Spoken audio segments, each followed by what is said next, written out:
ስለዚህ ልጁን በደንብ እከታተለዋለሁ። ማጣራት ያለብኝንም ነገር ካለ ሁሉንም ነገር አጣራለሁ። ከዛ አዎ የውሸት ታሪክ ከሆነ መቼም ተደብቆ አይቀርም። አንድ ቀን እንደርስበታለን። እኔም ከጎንሽ ነኝ ሰላም።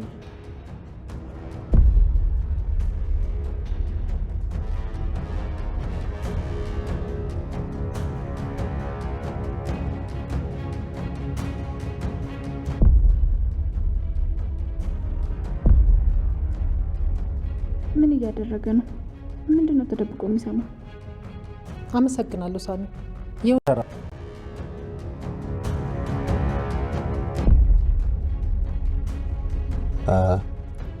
ልክና በንዴት እቅዴን ማልታከሽብኝ አትችልም። ከባህሉ ጋር ያንን ሁሉ ሚስጥር ስናወራ ያን ሁሉ እቅድ ስናወጣ አብረ የተቀመጥክና እቅዱን አብረ ያወጣህ አትመስልም ወይ? ሁሉን ነገር እኮ በኃይሉና እኔ እንደተነጋገር ነው እያወራት ያለው።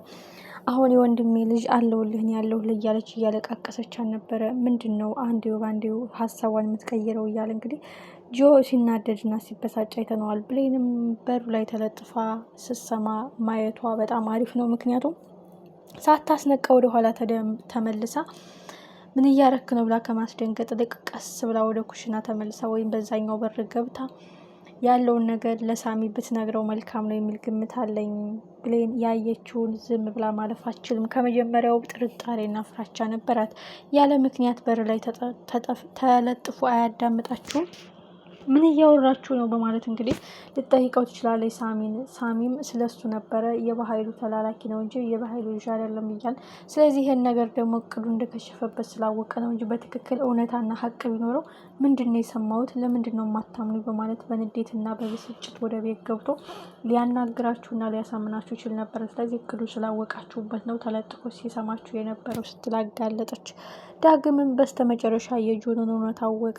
ተለጥፎ ከበኃይሉ ጋር ሲያወራ በኃይሉ ጋር የተጠጋ ሰው ከወንጀልና ከጥፋት ወደኋላ አይልም፣ የአደገኛው ሰውዬ ተላላኪ ነው በማለት እንግዲህ ሳሚሻ እውነታውን ለሰላም ፍርጥ አድርጎላታል። በጣም የሚያሳዝነውና ልብ የሚሰብረው ጉዳይ ያልሰራሽውን ወንጀል ሰርተሻል ብሎ እስከ ማስገደል እስከ ማሳሰር ልጅ ያልሆነችውን ነገር አጭበርብሮ እስከ ማውጣት ሁሉን ንብረትሽን ለመውረስ አንቺን ለመግደል ቀን እየቆጠረ የነበረው በአልማዝ አማካኝነት ወደ መቀመቅ ሊወረውርሽ የነበረው በኃይሉ እንዴት አምነሹ ተቀበዋለሽ? እንዴት ይሄን ያረግን ብለሽ ታምኛለሽ? ሰላምዬ ደካማ ጎንሽ መጥፊያሽ ነው። ደካማ ጎንሽ አንቺ መቀበሪያ ነው። ምክንያቱም በኃይሉ ጠንቅቆ ያውቅሻል። አንቺን ልብሽን ሰርስሮ የሚገባ አንቺን ልብሽን ሰርስሮ ይቅርታና ምሕረት እንድታረጊ ወይም ልብሽ አዎ እውነት ሊሆን ይችላል ብለሽ እንድታምን የሚያደርገው ደካማ ጎንሽን ስለሚያውቅ ያንን አስጠንቶን ነው ሲል እንግዲህ ሳሚ ለሰላም ነግሯታል። ብሌንም ትክክለኛ መረጃ አግኝታለች። እሱም ከበሩ ላይ ተለጥፎ ሲያያ ይህ ጉዳይ ያለ ምክንያት እንደዚህ አልሆነም በማለት በከባድ ጥርጣሬ ውስጥ ለሳሚ ነግረዋለች። የጆ መጨረሻ ምንድን ነው? ሲመሽ ሲነጋ ምን አይነት እርምጃና ምን አይነት ማስረጃ ያገኝባቸው ይሆን? በዛ ላይ ዳግም ከባድ ስህተት ሊሰራ ነው። የጥላት ሳሚና ይሄ ልጅ አይዋደዱም እንዳየሁት ከሆነ። ስለዚህ ከሱ ጋር ተባብሬ ዳግም ሳሚን ማጥፋት አለብኝ ብሎ ሊያቅድ ይችላል። ዳግም ሁልጊዜ ስህተት ከሰራና የሆነ ጉዳት ካደረሰ በኋላ ነው በጸጸት ሲገረፍ የምናየውና አሁን ዳግም ምንም የገባው እውነታ የለም። ዝም ብሎ ነው በስሜት እየተነዳ ያለው።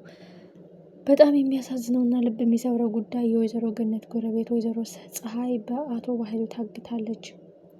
እዚሁ ራቡ ጣዕሙ ችግሩ እዚሁ ይገልሻል፣ ማንም መጥቶ አድንሽም በማለት በላዩ ላይ ዘግቶባት ወደ ቤቱ ሂዷል። የኋላ ኋላ ግን ብሌን ጋር ተደውሎ ፀሐይ ጠፋች፣ ስልኳ አይነሳም፣ አድራሻው የለም ብሎ ሲነገር ነገሮች በደንብ ማስረጃና መረጃ ሊሆኑ ይችላሉ።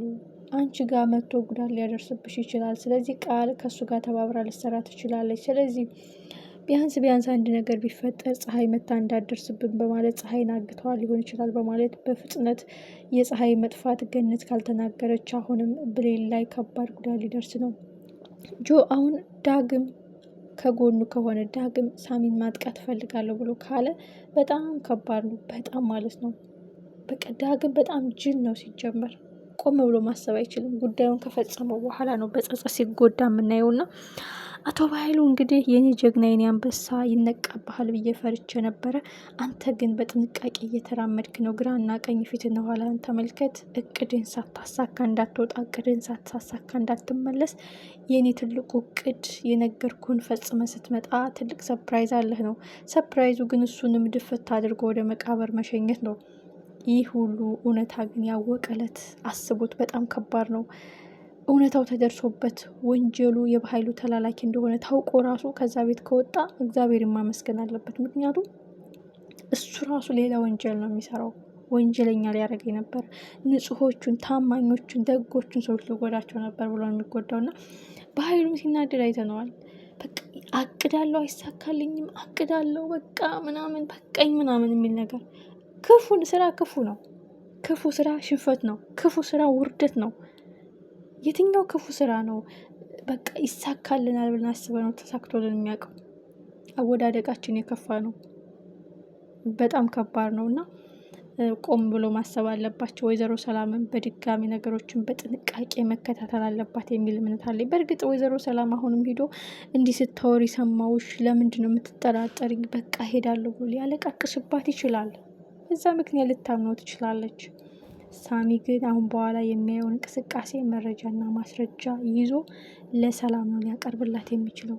በድጋሚ እውነታውን ተጋፈጭ ሰላም ብሌን ነግሪያት በቃ ዲኤንኤ ነው እንደዚህ ሆኗል ብላ እምቢ ብላይ ነው። አንቺ ግን በድጋሚ ማንም ሳያውቅ ዲኤንኤ እናስመርምሬ፣ ብሌን ልጅሽ ናት፣ እኔ ነኝ ቃልን ያንቺ ልጅ እንድትሆን ከገንዘብ ጋር ተደራድሬ ያመጣኋት። ግን አሁንም ቃል ናት ልጅ እያልሽ እያመንሽ ነው። እውነታው ልንገርሽ፣ አንዲት ነገር ቢፈጠር ይጸጽተኛል። ብሌን እንድትጎዳ አንቺም እንድትሰበር ያልፈልግም። ልጅሽ ብሌን ናት፣ እናቷ ደግሞ ሰላም ነሽ ብዬ ነግራት አላምን ስላለች ነው። ተመርመሩ ብሎ ሊናገር ይገባል። አለበለዚያ ከባድ ነው። ሰላም በቃ የሆነ ጭፍን የምትለው ነገር አለ። በቃ የሆነ ነገር ካመነች ሊሆን ይችላል አትልም። በድፍን የምታምነው ነገር አለ። የበኃይሉ ልጅ ሊሆን ይችላል ብላ አሁን እየተጠራጠረች ሳይሆን እያመነች ነው።